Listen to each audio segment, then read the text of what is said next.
This video is sponsored by East Coast Sports Investors. With over 30 years of experience, East Coast Sports Investors is here to help you build your confidence and your investment. Join the East Coast Sports Investors family today.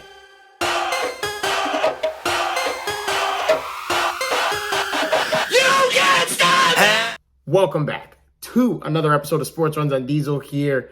A lot to get into with the NBA playoffs here. We're going to start out west as the Denver Nuggets win in 5 games against the Minnesota Timberwolves.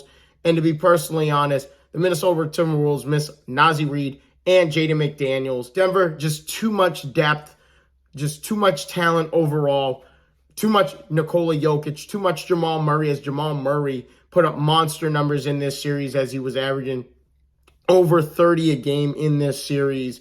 Anthony Edwards played fantastic. Karl Anthony Towns laid an egg in this series, and you hope to see guys of his caliber and of his talent play his ultimate best in the NBA playoffs, which is the best level of competition that the game has to offer. And unfortunately, he did not come through, and it's sad to see the Minnesota Timberwolves go out in the playoffs, but Denver, we knew Denver was going to win this series, and it is a gentleman's sweep. Now, when we look to the 4-5 matchup between the Phoenix Suns and the LA Clippers here, the Phoenix Suns with a gentleman's sweep of their own as Devin Booker with a phenomenal series here against the LA Clippers, another team that has great depth. And we thought this series could go the distance and go 6-7 games, but no Paul George in this series. Kawhi Leonard played for a game and a half pretty much in this series. And unfortunately with Kawhi Leonard, he did tear his meniscus. I'm not going to get into the whole comments there with Stephen A. Smith and if he is the worst superstar ever, quote unquote. I don't think that is a great representation of Kawhi Leonard. I think Kawhi Leonard has played fantastic throughout his career. He's won two NBA championships. The Clippers to me personally, the Clippers are the better team. The Clippers are if the Clippers could just stay healthy, they would win this series. But, you don't have Kawhi Leonard. You give Kawhi Leonard a lot of credit for gutting it out on a semi-sprained knee. And the Phoenix Suns do not have any depth. They have zero depth on this roster. The only guy I could think of that could give them a punch from the second unit is Cameron Payne. Phoenix moves on. They will play Denver in the second round. Stay tuned for that. Now we move over to the Eastern Conference side, and we look to how the Miami Heat pulled off one of the most incredible upsets in NBA playoff history. And I don't want to say it's that incredible. I shouldn't say that.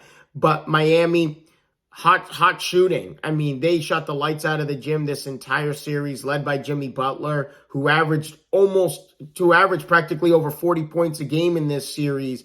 And, Giannis being hurt did not help in this series. No Tyler Hero for the Miami Heat. No problem for the Miami Heat as they gentlemen sweep the Bucks in 5 games.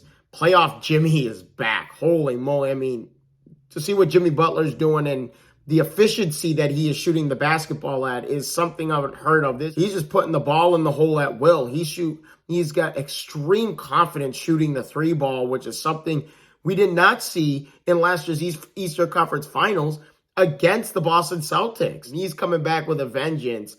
And we will see how they do in the second round of the playoffs. And speaking of who they're going to play, everyone picked the Cleveland Cavaliers to win this series. Everyone thought Cleveland was going to win this series against the New York Knicks. The New York Knicks were too much for the Cleveland Cavaliers. And guess what? Julius Randle didn't even play well. And unfortunately, Julius Randle, rolls his ankle in Game 5, and that didn't matter. They still won, led by Jalen Brunson and R.J. Barrett, who combined for 44 points. And to me, the defense of the New York Knicks, all you have to do is load up on Donovan Mitchell. I think you can, to be honest, I'll live with Darius Garland shooting jump shots all night. I'll live with that. Darius Garland is a good player. He gets you at least 18 points a game. He gets you 7, 8, 9 assists a game. But he is not the guy. Donovan Mitchell's the guy, and all you have to do is load up the defense. All they have to do is load up. And Tom Thibodeau's defenses are really good against really good against one-star teams where there's only one superstar on the team, and Donovan Mitchell, they shut Donovan Mitchell down and the series was a wrap. They win in 5 games. They will play the Miami Heat in round 2.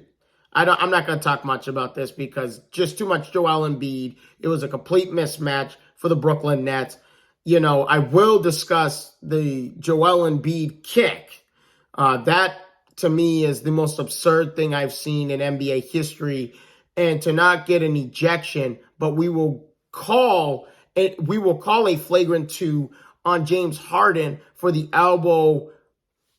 You could call it in the groin area. I don't think it was in the groin area. I think there was an exaggeration of contact.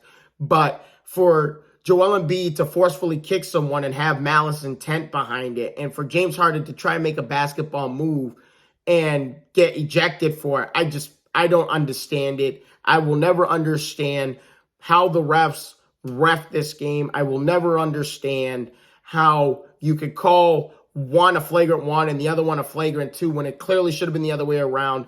Thank you guys again so much for your time. If you guys haven't already, please leave a like and subscribe to the channel. I can't wait to see all your faces in the next one. Deuces.